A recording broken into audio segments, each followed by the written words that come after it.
Hammaga assalomu alaykum do'stlar, kanalimizga xush kelibsizlar. Bugun sizlar bilan birgalikda Windows 10 ni skachat qilib, uni fleshkamizga yozib, plus kompyuterga o'rnatishni ko'rsatamiz do'stlar. Bu Windowsda o'zi mustaqil kompyuterga o'rnata olmaydiganlar uchun darslik bo'ladi desak bo'laveradi do'stlar.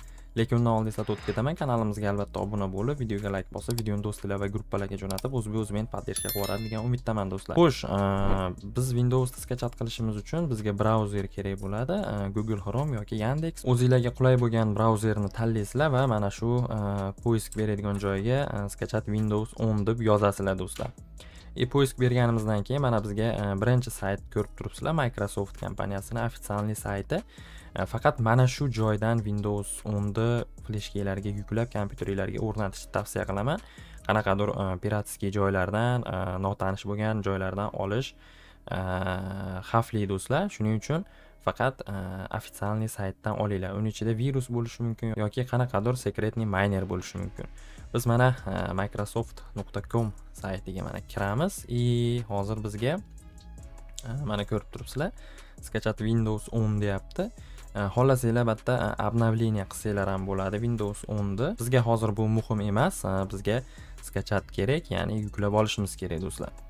Mana bu yerda mana ko'rib turibsizlar. Mana bu yerda do'stlar Windows 10 ni yuklab olish uchun o'zini talab qiladigan narsasi bor, ya'ni fleshkalar 8 GB dan kam bo'lmasligi kerak. Agar diskga yozayotgan bo'lsanglar, disk toza bo'lishi kerak, ya'ni чистый DVD disk deyapti mana. Plus metda yana ko'p narsasini yozib qo'ygan. O'qib olsanglar bo'ladi do'stlar. Xo'sh, biz skachat sredstvani bosamiz. Mana hozir bizga загрузкаga beradi do'stlar. Shunga mana bitta ezganimizdan keyin hozir o'zini maxsus programmasi bor. O'sha programma bizga Windows 10 ni fleshkaga yozishga imkoniyat beradi do'stlar. Bu programmaga kirishdan oldin fleshkalarni kompyuterning orqa tomonidagi USB joyiga tiqib olasizlar do'stlar. Xo'sh do'stlar, hozir skachat qilib olgan programmamizga kirishdan oldin albatta fleshkamizni kompyuterning orqa tomoniga suqib olamiz do'stlar. O'sha USB ni format qilib olish kerak bo'ladi. U ichi toza bo'lsa ham farqi yo'q. Ehtiyot shart, har doim format qilib yuborgan yaxshi do'stlar. Mana hozir biz format qilamiz. Mana format завершен dedi. Fleshkamiz toza bo'ldi. Hech qanaqa ichida virus, bir balobatlar narsalar yo'q do'stlar. Endi biz mana bu yerga kirib o'sha programmamizni ochamiz do'stlar. Xo'sh, mana bu yerda do'stlar ko'rib turibsizlar, o'zining qonun qoidalari bor. Shunga rozimisan deb bizdan so'rayapti. Buni bemalol o'qib olsanglar ham bo'ladi. Buni o'qib chiqqaninglardan keyin принять tugmasini bosasizlar va bizga Windows 10 ni fleshkaga yozish yoki kompyuterga o'rnatish imkoniyatini beradi. Mana ko'rib turibsizlar, обновить этот компьютер сейчас deyapti. Bizga bu qiziq emas, chunki biz fleshkaga yozyapmiz. Mana pastda turibdi. Shunga mana bitta bosamiz va daleyni bosamiz do'stlar. Mana bu yerda mana tilini tanlasanglar bo'ladi. Ruskiy, Windows 10, 64 razryadniy do'stlar. Mana shu yerdan o'zingizlarga to'g'rilab olsanglar ham bo'ladi. Mana bu galichkasini olsanglar, sizlarga qanaqasi kerakligini to'g'rilab olsanglar bo'ladi. 32 yoki 64, Windows 10 masalan tilini tanlasanglar bo'ladi. Hammasi menda standartni turibdi. Menga mana shu Windows 10 bo'laveradi. Bu yerdan tanlab bo'lganinglardan keyin daley tugmasini bosasizlar. Mana o'zingizlar ko'rib turibsizlar, USB устройство flash pamyat deyapti. Нужно 8 GB deyapti. 8 GB dan kam bo'lmasin do'stlar. Yoki ISO fayl qilib DVD diskga ham yozsanglar bo'ladi do'stlar. Biz mana USB ni tanlaymiz va daleyni bosamiz. Mana bizni kompyuterimiz orqasida turgan USB ni ko'rsatyapti. Biz mana shuni tanlab daleyni bosamiz do'stlar. Bu yog'i o'sha internetingizda qanchalik tezligiga bog'liq. Agar internetinglar shuncha tez bo'lsa, skachat qilish va o'rnatib berish tezroq bo'ladi do'stlar. Videoroligimizda do'stlar Windows 10 skachat bo'lgandan keyin davom ettiramiz do'stlar. Mana endi bizda 1% bo'ldi. Do'stlar, mana ko'rib turibsizlar, Windows 10 ni fleshkaga yozib oldik. Bu bo'limiga hech qatiga tegmay turasizlar. O'zi avtomatik skachat qilib, o'zi fleshkalarga ustanovka qilib beradi do'stlar. Mana hozir bizda Windows 10 tayyor kompyuterga o'rnatish uchun do'stlar biz mana готов tugmasini bosamiz va yana bir qator tekshirib yordi. Ya'ni hech qanaqa problema yo'qligini. Biz mana yana bir qator tekshirib olamiz. USB mana fleshkamiz ichida Windows turibdi do'stlar. Sizlarga yana bir narsani eslatib o'tib ketyapman. Windows 10 ni o'rnatmoqchi bo'lgan SSDlaringni ma'lumotlarini yoki qanaqadir narsalaringni boshqa joyga ko'chirib qo'yinglar. Chunki bu format qilinishi kerak bo'ladi. Masalan, men C ga o'rnatadigan bo'lsam, mana shuni format qilib tozalab yuboriladi. Shuning uchun ichidagi narsalarni saqlab qo'yiladi do'stlar. Endi do'stlar, Windowsni o'rnatishimiz uchun fleshkaga tegmaymiz, orqasiga suqilganicha turadi. Ichida Windows o'rnattirilgan va biz mana shu yerdan mana перезагрузка qilamiz yoki kompyuterimizni o'chirib yoqamiz do'stlar. Bu yog'ini telefonda davom ettiramiz, chunki hozir ekran zapis ishlamaydi. Do'stlar, mana hozir ko'rib turibsizlar, biz hozir Windows 10 ni o'rnatish arafasidamiz. Buning uchun mana bu yerda перезагрузка bor. Shunga bitta ezamiz. Bu yog'iga do'stlar F12 ni bosamiz. Bu mani materinskiy platam gigabayt bo'lgani uchun F12 ni bosaman do'stlar. Sizlarda boshqacha bo'lishi mumkin. F12 ni bosishda davom etaveramiz. O'zi bizga maxsus Windowsda o'rnatish mana bo'limini ochadi do'stlar. Hozir ekraninglarga chiqarib qo'yganman o'sha spiskasini.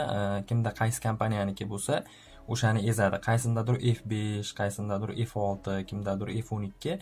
Buni o'sha materinskiyni brendiga qarab turib tanlab olasizlar. Men spiskasini chiqarib qo'yganman ekraninglarga do'stlar.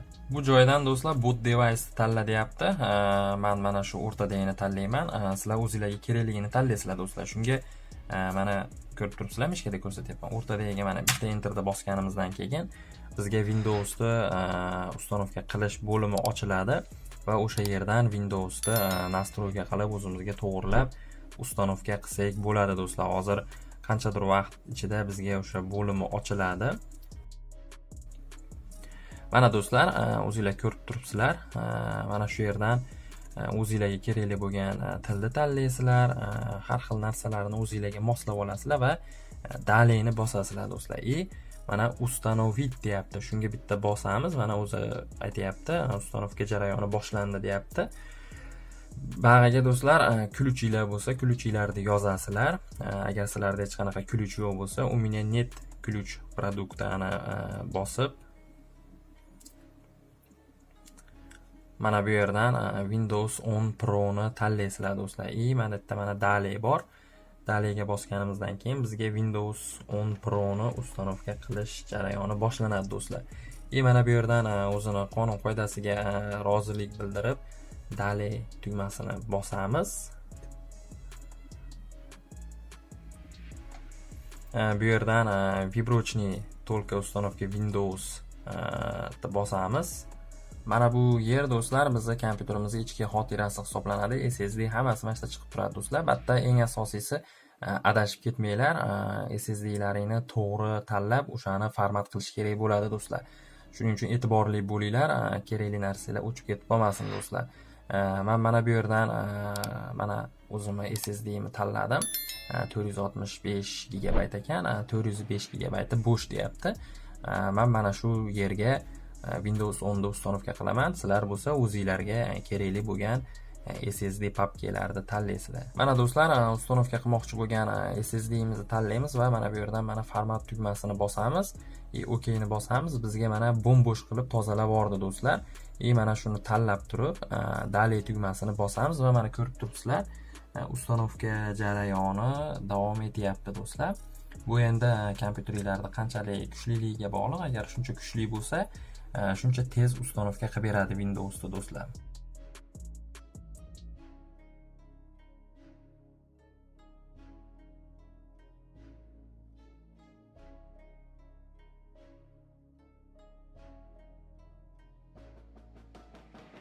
Do'stlar, mana Windows ustanovka bo'lish jarayonida перезагрузка через 8-7-6 soniyadan keyin bo'ladi deyapti.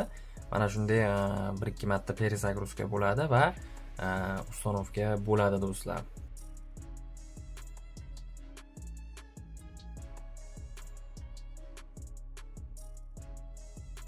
Mana do'stlar, ustanovka qilyapti o'zi.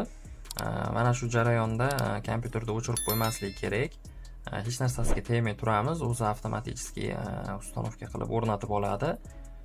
Bizdan talab qilinadigan narsa hech qayeriga tegmay turish.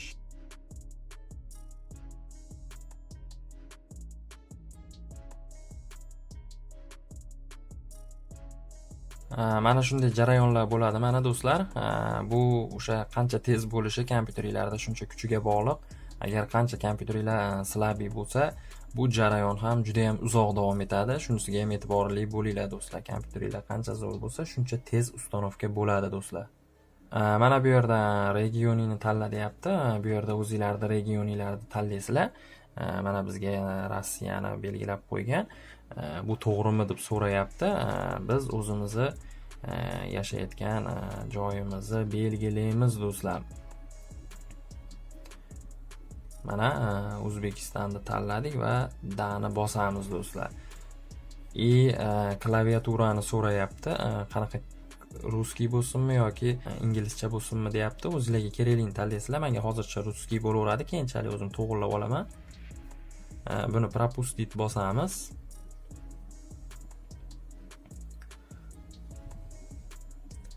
Mana bu yerda u меня net internet deb o'tib ketsanglar bo'laveradi.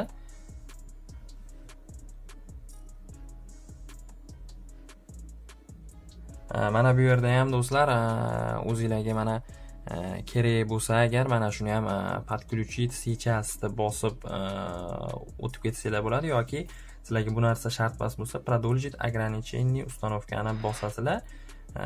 Ustanovka jarayonimiz davom etaveradi do'stlar. Mana bu yerga endi o'zingizlarni kompyuteringlarga nom berasizlar, xohlasanglar familiya otinglar yozib qo'ysanglar bo'laveradi, xohlasanglar biroqda nick qo'yib qo'ysanglar bo'ladi.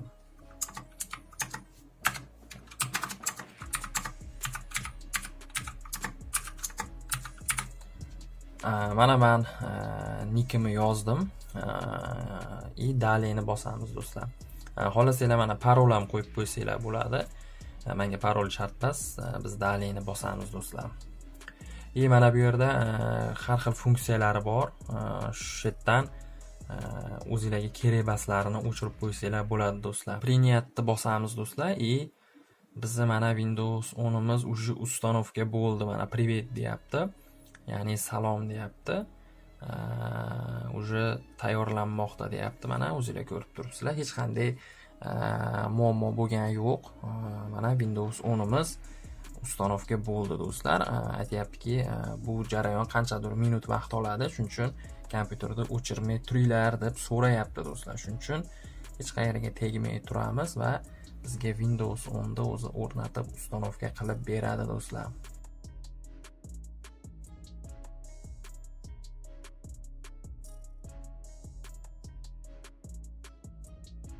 Mana do'stlar, почти готов deyapti.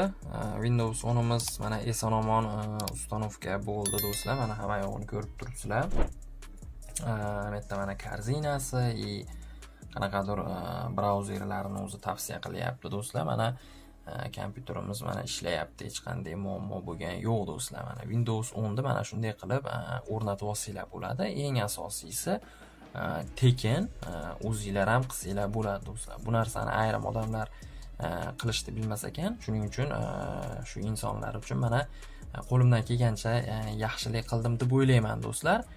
Xo'sh, har doimgidek kanalimizga obuna bo'lib, videoga like bosib, videoni do'stlar va gruppalarga jo'natib, o'z meni poddershka qiladigan umiddaman. Sizlar uchun mana shunday Windowsda fleshkaga yozish va kompyuterga o'rnatish haqida videorolikimizni endi yakunlaymiz. Menimcha foydali video bo'ldi degan umiddaman. Keyingi videolarda ko'rishguncha sog' bo'lasizlar.